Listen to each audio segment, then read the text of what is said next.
Энэ хурлаа үлдээгээд энэгээр батлуулны чинь бус төчнүүдийг оролцуулахгүй тэр хурлаараа л өөрийнхөө бодлогыг л оруулах гэсэн тийм ойлголт төрүүлэх шинжтэй болоод байна шүү дээ. Онц их хурлыг оролдуулахыг шаарддаг байгаа учир шалтгаан маань бол одоо нам тэр хоёрыг салгахыг шийдэх одоо тэр асуудлыг шугаан орооч.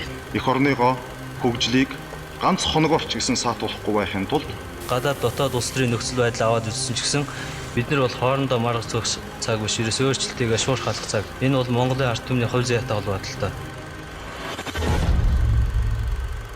Нам нь юу шийдэх гэж байгаа ард түмний. Энэ бидний юу гэж нөхдөд тэр үндсэн хууль чинь үйлчлэхгүй байна. Шинэ үндсэн хуулийг батлах, шинэ ардын төрөлийг бол бий болгох энэ л асуудлыг тийм. Өнөөдөр хувьсгал явж байна.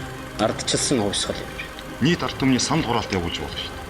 Бид нар тэр нь ховорхон тохиолдсон юм боломж юм болов гэж. Ардчлалын шин төлөвт орох энэ анхны хаалх мэт гэж. Ядаж бас намаа шинж. Одоо дангаар удирдах эрх тарах бол байхгүй болсон. За улс төрд бол шинэ одоо тийм чөлөөтэй одоо нөхцөл байдал бол бий болсон байгаа. За мөн одоо 1990 оны 5 сард одоо үндсэн хууль бол нэмэлт өөрчлөлт орсон. За ямар өөрчлөлт орсон бэ гэхээр хоёр танхим бүхий парламенттай байхаар хуульчилж гисэн. За энэ хоёр танхим нь юу вэ гэхээр нэг нь ардын хурал, нэг нь улсын баг хурал байна гэж одоо үндсэн хуулиндаа нэмэлт өөрчлөлтөөр оруулж ирсэн. За мөн одоо ерөнхийлөгчийн албан тушаалыг бий болгосон. За одоо хамгийн анхны ерөнхийлөгч бол Пунсалмагийн очроод тийм ээ лоохо зугаатай өрсөлдөж одоо ерөнхийлөгчийн одоо албан тушаалыг бий болгож ерөнхийлөгчийн албан тушаалд томилогдсон байж сонгогдсон байна. За сайд нарын зөвлөлийг бол засгийн газар байхаар бол одоо тогтоосон.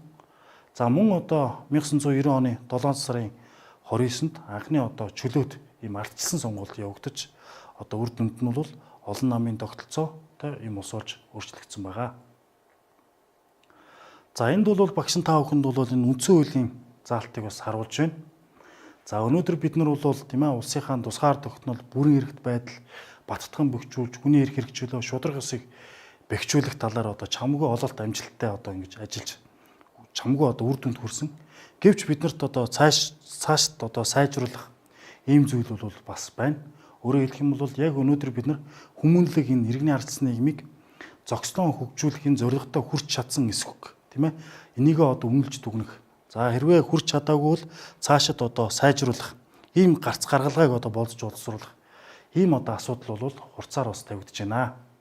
За энэ улс төрийн тогтолцоонд гарсан өөрчлөлтийг бид нар ололт амжилт болон алдаа дутагдал гэдэг энэ хоёр үзүүлэлтээр бас авч үзье.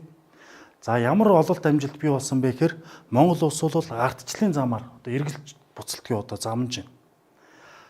За хоёрдугаарт төрийн одоо энэ ардчилсан тогтолцоо парламент ёс бэхжиж одоо төлөвшөж байна. За иргэд маань одоо улс төрийн сонголтыг сонгох эрхээ чөлөөтэй эдлэх тийм ээ энэ улс төрийн соёл дөрөө бас суралцж байна.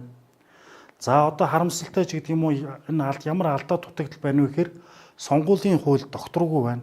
За яагаад докторгүй байна вэ гэхээр төрийн одоо засгийн эрхийг барьж байгаа нам өөрийнхөө одоо онцлогт тааруулж сонгуулийн хуулийг өөрчлөх ийм асуудал бас яригдж байна.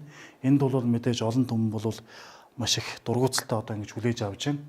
За мөн одоо энэ төрийн эрх мэдлийн хуваарлт бол асуудал дагуулж байна. Ямар асуудал дагуулж байна вэ гэхээр бид нар одоо шүүмжилж байна. Давхар дээлний асуудал. Өөрөөр хэлбэл улсын хурлын гишүүн байж давхар одоо засгийн газрын гишүүн байх ч юм уу тийм ээ. Энэ эрх мэдлийн хуваарлтыг бол иргэд олон нийтийн зүгээс бол нэлээд бас шүүмжилттэй хандж байна. За дараагийн дугаарт нь эрх баригчид, эрх мэдэлтнүүд ёс зүйн үйлдэл бас нэлээд их нийгэмд газар авж байна. За энийг бол олон түмэн шүүмжилж байна. За энэ бол улс төрийн тогтолцоонд гарсан одоо алдаа дутагдал гэж ингэж бас дүгнэж болохоор байна.